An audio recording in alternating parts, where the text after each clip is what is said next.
آج کل بھی محور جو گفتگو ہوتا ہے ٹاک شوز کا، وہ عمران احمد خان نیازی صاحب ہیں. تو آپ کو کیا لگتا ہے کہ کیونکہ ہم جوانوں کی بات کر رہے ہیں، زیادہ ہمارا جین زی کے اندر ہی ہماری کانورسیشن اس کے ارد گرد سراؤنڈ کر رہی ہے، تو کافی ایک بڑی تعداد ان کے ساتھ ہے، آلدو دوسری جماعتوں کے ساتھ بھی ہے. آپ کو لگ رہا ہے کہ وہ اس مجدار سے، اس گرداب سے نکلتے ہوئے آپ کو نظر آ رہے ہیں، یا ان کی پارٹی جو اس وقت اتنی انتشار کا شکار ہے وہ کسی طرح ان کے لیے کوئی بندوبست کر پائے گی؟ دیکھیں وہی میں نے کہا نا کہ ہر دور کی ایک جینزی ہوتی ہے. 60s اور 70s میں جو نوجوان تھے، کیونکہ 60s اور 70s میں جو پولیٹیکل رومانس تھا وہ سوشلزم اور کمیونزم کی طرف تھا. جو دنیا بھر میں اپرائزنگ تھی سوویت ریولوشن کے بعد، تو وہ نوجوان جو تھا اس وقت کے جو نوجوان تھے، وہ چاہے مختلف اسٹوڈنٹ آرگنائزیشنز میں ہوں ادروائز ہوں، تو وہ سیاسی گفتگو بہت کیا کرتے تھے. اور صرف یہ نہیں، اسٹڈی سرکلز ہوتے تھے، اس میں گفتگو کرتے تھے سوشلزم کیا ہے، کمیونزم کیا ہے. ان کے مخالفین جو رائٹ ونگز ہیں، وہ ان کا اپنا ایک نقطہ نظر ہوتا تھا ریلیجن کے حوالے سے، ان کا ایک اپنا. تو جس طرح تو اس کیمپسز میں جو ہے وہ اس طرح کی انٹریکشن بہت ہوتی تھی.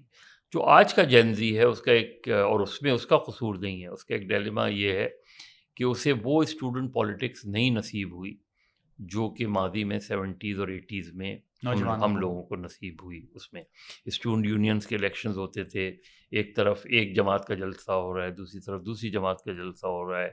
الیکشنز میں غصے بھی ہوتے تھے، مارا ماری بھی کبھی کبھار ہو جاتی تھی، لیکن پھر وہی مخالف نظریے رکھنے والے اسٹوڈنٹ لیڈرز جو ہیں وہ بیٹھ کے گفتگو کیا کرتے تھے، شام کو ساتھ چائے پیا کرتے تھے، کھانا کھایا کرتے تھے.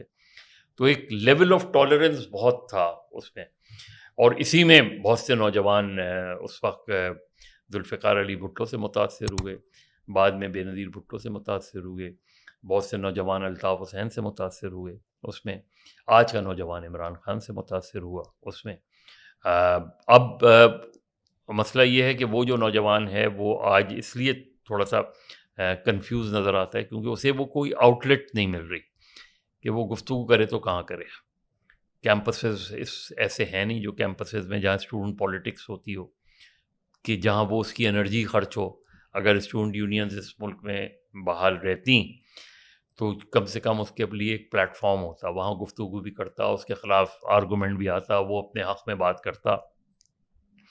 جو آج کا عمران خان کا فالوور نوجوان ہے، اسے جو چیز ملی ہے کہ وہ کہیں گفتگو، اس کے پاس کوئی آؤٹ لیٹس نہیں ہے. وہ اپنی فرسٹریشن کا اظہار جو ہے وہ یوٹیوب پر کرتا ہے، وہ اپنی فرسٹریشن کا اظہار جو ہے وہ ٹویٹر پہ کرتا ہے یا ایکس پہ کرتا ہے، وہ اپنی فرسٹریشن کا اظہار جو ہے وہ فیس بک پہ کرتا ہے. اب وہ اظہار جو ہے وہ اس کا ایک ایکسپریشن ہے. اس میں بعض اوقات بہت سے لوگ آپ کو جسے کہتے ہیں ہم کہ جب ٹرولنگ کرتے ہیں تو ہمیں زبان پہ قابو نہیں رہتا. لیکن چونکہ کوئی پولیٹیکل آپ کے پاس ایسا پلیٹ فارم آپ نہیں رہنے دے رہے کہ جہاں وہ جا کے اپنا فرسٹریشن نکالے، صحت مند مکالمہ وہ ہو جہاں سکے. سے جا کے وہ گفتگو کرے. وہ تو اب وہ یہ کہہ رہا ہے کہ وہ عمران خان کا فالوور تو ہے، لیکن پھر اب وہ کیا کرے. عمران خان جیل میں ہے، عمران خان کی پارٹی تتر بتر ہے، منتشر ہے، ان کی پارٹی میں جو بھی لیڈرز ہیں ان کا کوئی بہت بڑا سیاسی پس منظر وہ بھی نہیں ہے. تو ایک کنفیوژن کا شکار ہے جو ہمارے ینگ لڑکے لڑکیاں ہیں جنہوں نے عمران خان کو فالو بھی کیا، عمران خان کو ووٹ بھی دیا، عمران خان کی کال پر وہ باہر بھی نکلے اس میں. تو چونکہ اگر یہاں میں نے جس طرح کہا کہ یہاں بلدیاتی الیکشنز ہو رہے ہوتے تو وہ اپنی جو بھی اس کی پالیٹکس ہے وہ باہر نکالتا. بلدیاتی الیکشن بھی نہیں ہو رہے اس میں، اور اسے جو الیکشنز میں بھی اس کو ڈس اپوائنٹمنٹ وہ ہے. تو وہ جو ہمیں سوشل میڈیا پہ وہ ایکٹیو نظر آتا ہے، اس کی سب سے بڑی وجہ یہ ہے کہ کیونکہ آپ اس کو وہ آؤٹ لیٹ نہیں دے رہے جہاں وہ آؤٹ لیٹ جا کے اپنی سیاست کرے، اچھی بری کی جو بھی سیاست کرنی ہے اس کو، اور وہیں جواب دے. اس کو زینا ہی میسر نہیں ہے.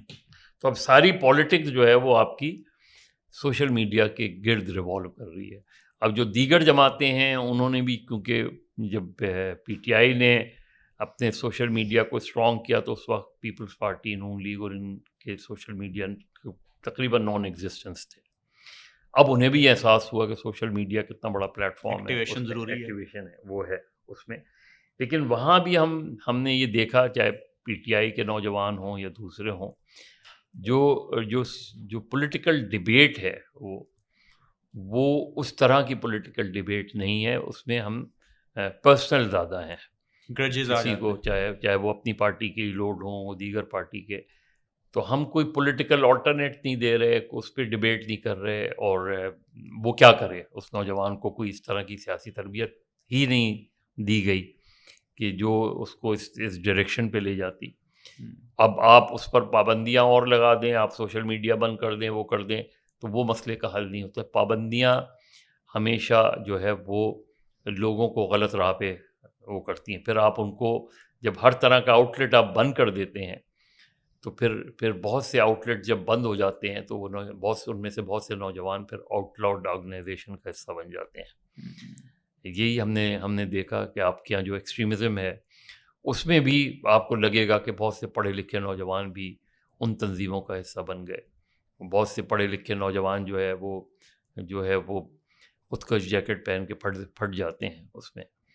تو یہ پوری سوسائٹی کا ایک المیہ ہے. تو ہمارے یہاں جن لوگوں میں بھی جو بھی ہمارے پالیسی بنانے والے تھے، انہوں نے پولیٹیکل نرسریز بند کر کے معدوم کر دیا، بہت زیادہ ڈس سروس کی ہے اس ملک کی.